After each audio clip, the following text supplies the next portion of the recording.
Pred Nikopoljem se ni odločala le ena bitka.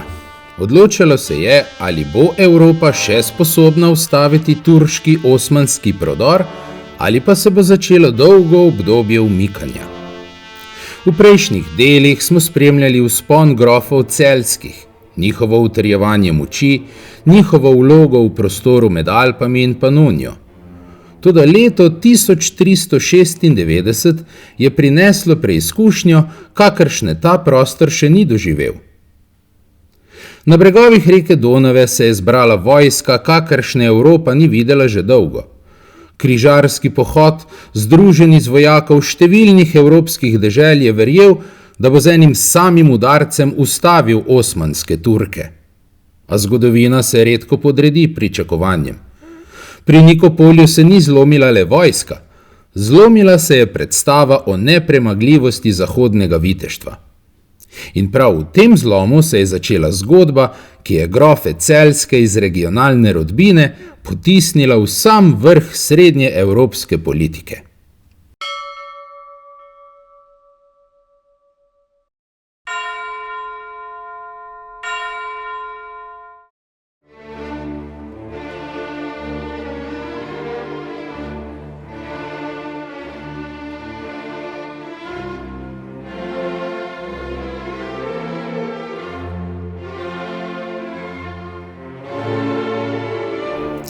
V drugi polovici 14. stoletja se je politično ravnotežje jugovzhodne Evrope začelo nevarno nagibati.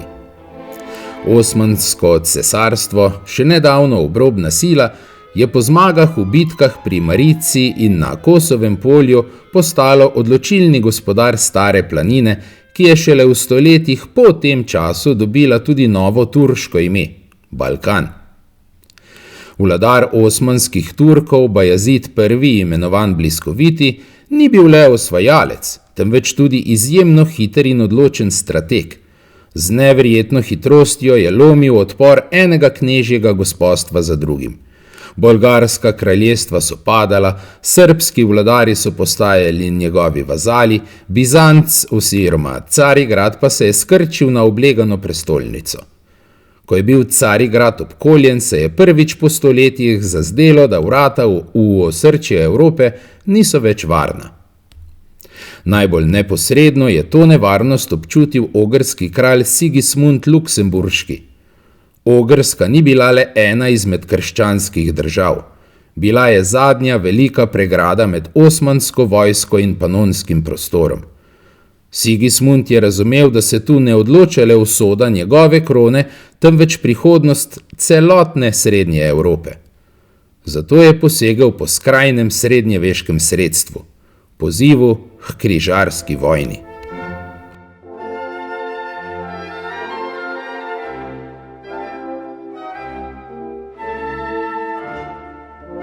V letih 1395 in 1396 se je začela oblikovati mogočna koalicija.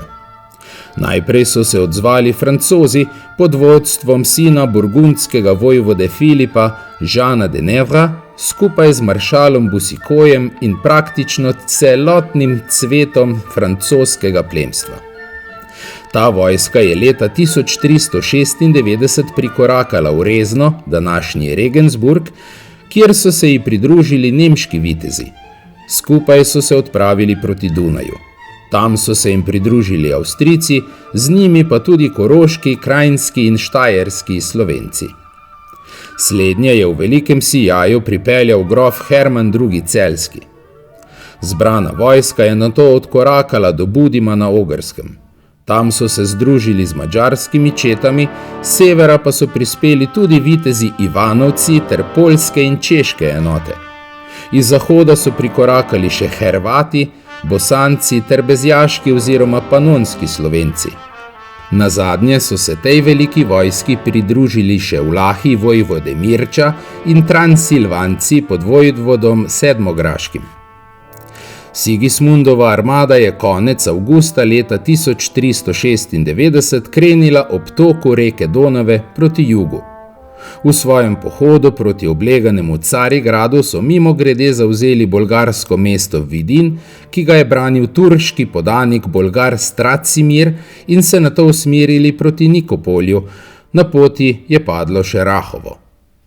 V začetku septembra 1396 je evropska križarska vojska začela z obleganjem Nikopolja.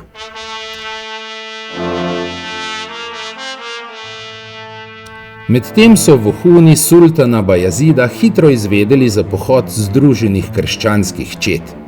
Bajazid ni okleval. Nemudoma je prekinil obleganje Carigrada in se svojo vojsko, ki je štela več kot 60.000 vojščakov, preko Trnova odpravil proti Nikopolju, nasproti evropskim križarjem. Na poti se mu je pridružil tudi srbski knez Štefan Stevan Lazarević s približno 5.000 konjeniki. Vse je kazalo na to, da bo prihajajoča bitka odločala o usodi številnih dežel in narodov. Na eni strani osmanski osvajalci, ki so z udorom čez Bospor želeli svoj imperij razširiti globoko v Evropo. Na drugi strani pestra druščina evropskih vitezov in plemičev, združenih v prepričanju, da bodo Turke razbili in jih pregnali vse do Carigrada. Njihov formalni vodja je bil ogrski kralj Sigismund, a v resnici mu vsi niso priznavali nespornega vodstva. In prav to dejstvo se je izkazalo za odločilno. Križarska vojska je napredovala vzdolž Donave, zavzemala manjše trdnjave in se, ukrepljena zaporednimi uspehi, ustavila pred Nikopoljem. Močno osmansko utrdbo na desnem bregu reke. Mesto je nadzorovalo pomemben odsek Donave in je bilo ključna točka osmanske oblasti v spodnji Bolgariji. Križarji so začeli obleganje, prepričani, da je Bajazid daleč, prepričani, da imajo čas. Toda Bajazid ni bil vladar, ki bi zamujal.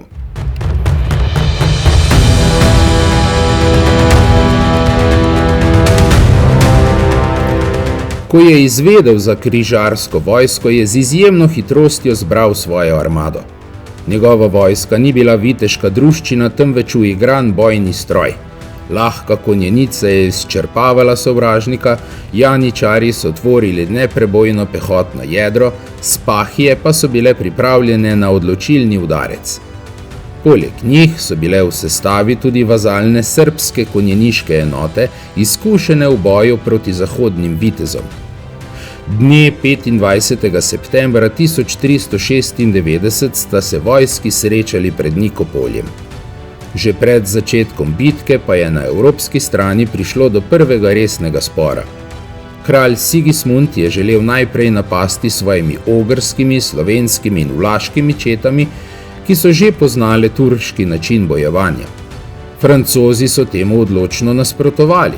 Hoteli so slavo, hoteli so prvi udarec, hoteli so zmago, ki bi pripadala njim. In odločili so se sami. Francoski oklepni konjeniki so z vso močjo planili na prvo bojno linijo Turkov. Juriš je bil silovit. Janičarje so dobesedno pregazili, nato so udarili še na drugo linijo turške vojske in jo močno zamajali. Za trenutek se je zdelo, da je zmaga na dosegu roke. Toda v svoji vnemi so spregledali bistvo.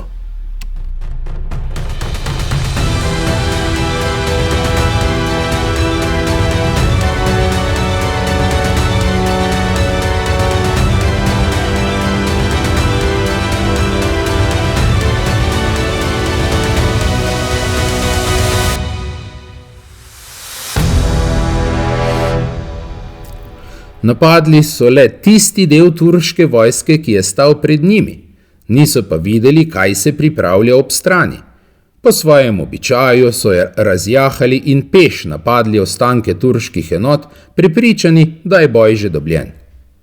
Medtem pa se je v bitko zapletla tudi glavnina ostalih evropskih čet. Te so se znašle pod pritiskom številčnejših turških sil. Francoze so začeli z vseh strani obkrožati janičarji, ki jih niso uspeli dokončno razbiti, temveč so jih le prebili. V tistem trenutku jih je z druge strani napadla še turška konjenica, ki je bila do takrat skrita za gričem.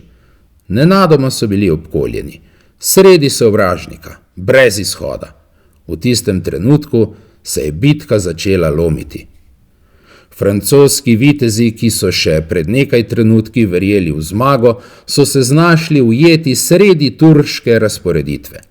Spredaj janičari, ob strani konjenica, za njimi nevidne rezerve. Njihov prodor se je ustavil. Njihova prednost je izginila. Ogrski kralj Sigismund Luksemburški je videl, kaj se dogaja Francozom in spoznal, da so se znašli v strahoviti godlji. Da bi jim omogočil preboj iz obroča, je sklenil uporabiti rezervo in je sam na njenem čelu udaril na Turke. Nalet Sigismundovih bojevnikov je bil strašen in zdelo se je že, da so Turki poraženi.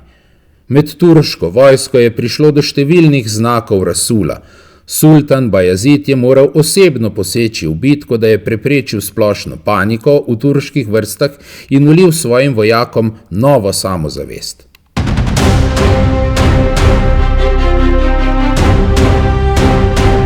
Takrat je udarila sila, ki je odločila izid. V boj je stopila srbska težka oklepna konjenica pod vodstvom Stevana Lazarevića. To niso bili pomožni oddelki. To je bila disciplinirana oklepna udarna enota, oblikovana po bizantinsko-zahodnem vzoru z izkušnjami iz številnih bojev. Približno 5000 konjenikov, med njimi okoli 1500 težkih oklepnih jezdecev. Njihov udarec ni bil slučajen. Udarili so z boka in deloma v hrbet, točno tam, kjer so bili zahodni vitezi najbolj ranljivi. Razklenjeni, utrujeni, pogosto že peš, brez pregleda nad bojiščem. Ko so francosko-burgundski vitezi brez soglasja ostalih evropskih zaveznikov izvedli frontalni juriš, so sprva dosegli uspeh. Prebili so prve osmanske linije in se pognali globoko v sovražnikovo razporeditev, a s tem so se izčrpali, raztegnili svoje vrste in izgubili taktično preglednost. Vitezi so verjeli, da je zmaga že njihova, v resnici pa so se znašli v središču dobro pripravljene pasti. Srbski knez Lazarević se je svojim glavnim oddelkom pognal naravnost v del vojske, kjer se je nahajal kralj Sigismund Luksemburški. Srbski konjeniki so se v klinu prebili globoko v sredino Sigismundovih bojevnikov. Ti so kralja še uspeli za nekaj časa zaščititi, niso pa mogli preprečiti padca ogrske kraljevske zastave. Ko je zastava padla, je med križarji završalo. Mnogi so verjeli, da je kralj mrtev. V tem trenutku se je vojska začela lomiti.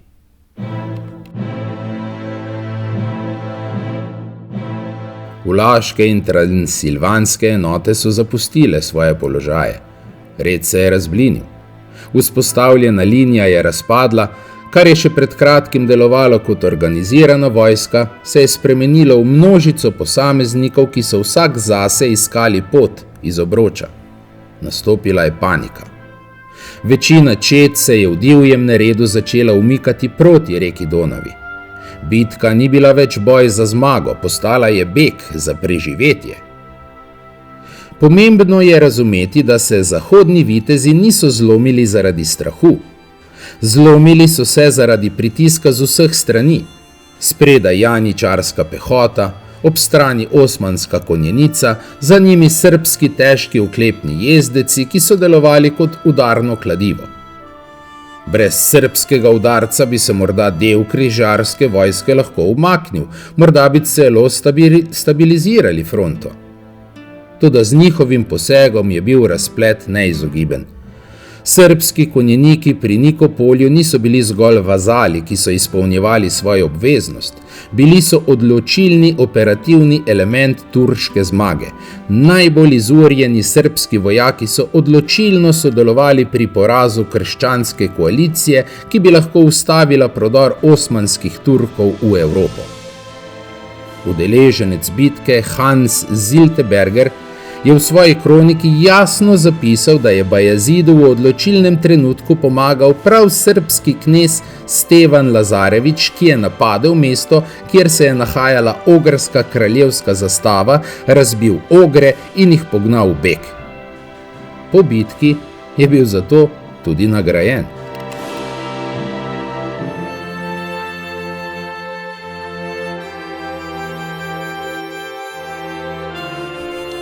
Sultan Bajazid mu je odstopil pomembna ozemlja med Dečani in Prištino na Kosovu, hkrati pa se je sodelovanje med srbsko elito in osmansko-turško oblastjo še poglobilo. Sin srbskega kneza Lazarja, padlega v bitki na Kosovem polju, je postal eden ključnih zaveznikov tistih, ki so njegovega očeta porazili. S svojimi srbskimi vojaki je Stevan Lazarević sodeloval s turško vojsko v večjem številu osmanskih bitk. Pri Nikopolju je srbsko sodelovanje z osmanskimi Turki odvzelo zmago kristjanom in povzročilo vso kasnejšo morijo, ropanje in trpljenje širom Stare planine in Srednje Evrope. Če se Srbi tedaj ne bi bojevali na strani Turkov, ne bi bilo nobenega Balkana. Še zmeraj bi bila zgolj Stara planina. Slovenci pa zelo verjetno bi se izognili 300-letnim turškim upadom, pri katerih so pogosto sodelovali tudi pravoslavni Srbi, zagotovo pa tisti Srbi, ki so zavrgli svojo in sprejeli muslimansko vero. Ko se je pri Nikopolju zlomil križarski pohod, ni propadla le ena vojska. Razpadla je iluzija nepremagljivosti zahodnega viteštva. Po prašnem pobočju med reko Donovo je v nekaj urah izginil red, čast je prešla v beg, povelja v obupane krike. Sredi tega razpada pa sta se odločili še dve usodi. Usoda ogrskega kralja Sigismunda in usoda ene rodbine, rodbine Celjskih. Obkoljen, brez izhoda, je bil kralj Sigismund Luksemburški le še korak od ujetništva ali smrti. Okoli njega ni bilo več bleščeče elite zahodnih vitezov. Ostali so le tisti, ki so bili najbolj zvesti in niso bežali. Med njimi je bil grof Herman II. Celjski s svojimi Slovenci.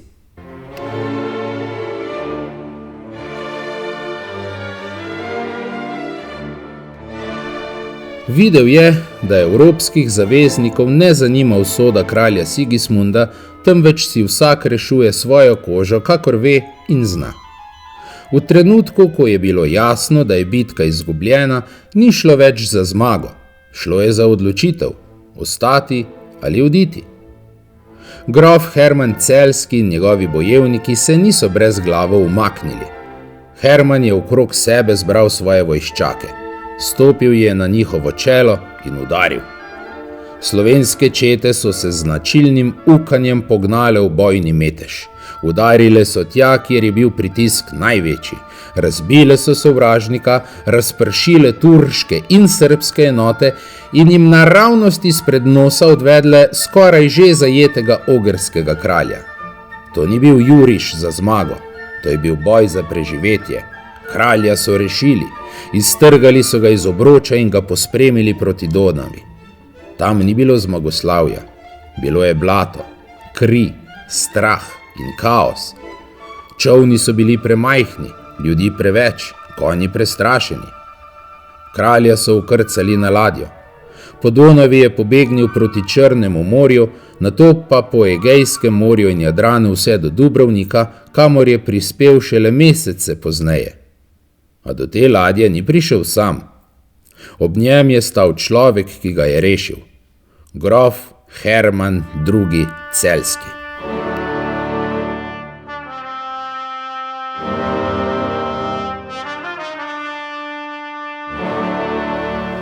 Nikopolje je bilo strašen poraz. Na tisoče ujetnikov je padlo v osmanske roke. Navadne vojake so večinoma usmrtili, plemstvo pa je preživelo le zaradi visokih odkupnin. A resnična cena bitke ni bila v krvi ali zlatu, bila je v spoznanju. Nikopolje je pomenilo konec velikega viteškega sna. Pokazalo je, da pogum brez discipline ni dovolj, da slava brez strategije vodi v pogubo in da se je način vojskovanja dokončno spremenil. Evropa od tega trenutka naprej proti Osmanom ni več sanjala o velikih napadalnih pohodih. Začela se je braniti. Bitka pri Nikopolju tako ni le epizoda vojaške zgodovine, je trenutek streznitve. Prelomnica, kjer se srednji vek začne umikati novemu času. Času stalnih vojsk, utrjenih meja in dolgega neizprosnega soočenja z osmansko močjo. Čas, ko so naši predniki, prebivalci slovenskih zgodovinskih dežel, zgornjih in spodnjih, več kot 200 leti krčevito, a zagrizeno branili Evropo pred Turki in islamom. Med narodi, ki so zaradi evropskega poraza v bitki pri Nikopolju potegnili najkrajšo, kako je ironično, so bili ravno Slovenci, ki so v naslednjih 3 stoletjih izginili v kraljestvu Sloveniji, Regnum Sclavoniae tako imenovano. Tam pa so se namesto njih naselili in uveljavili prav begunci pred Turki, Serbi in Hrvati. Poleg panonskih ali bezjaških Slovencev so zaradi Turkov strašno trpeli tudi notranji avstrijski Slovenci, Korošci, Krajnci in Štajerci, ki so morali nositi breme celotne obrambe pred Turki v slovenski in hrvaški vojni krajini.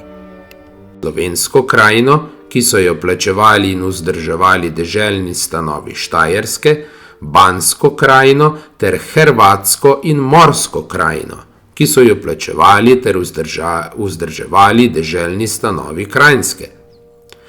Slovenska krajina proti Turkom se je začenjala ob desnem bregu reke Drave, imela je svoj generalštab v Varaždinu in je segala vse do Banske krajine.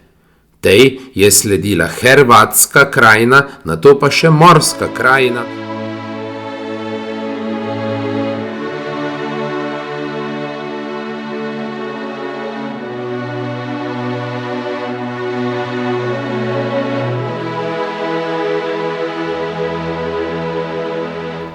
Bila pa je bitka pri Nikopolju tudi trenutek, ko se je iz poraza rodil vzpon.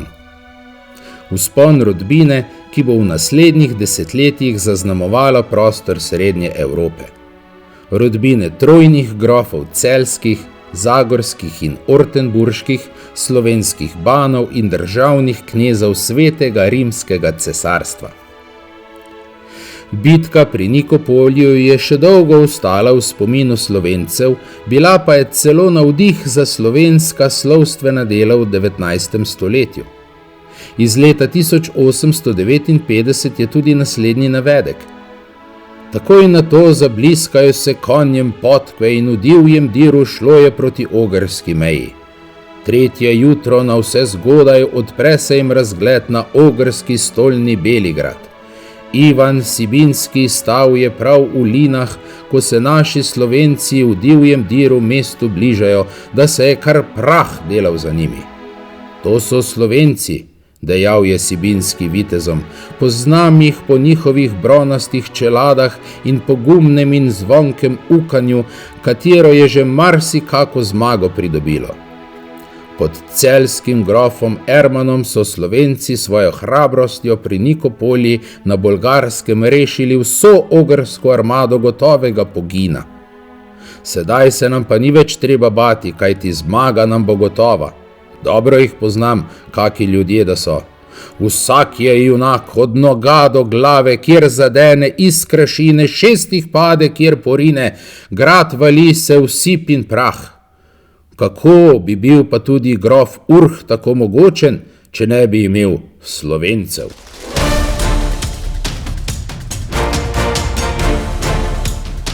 Poraz pri Nikopolju je bil popoln.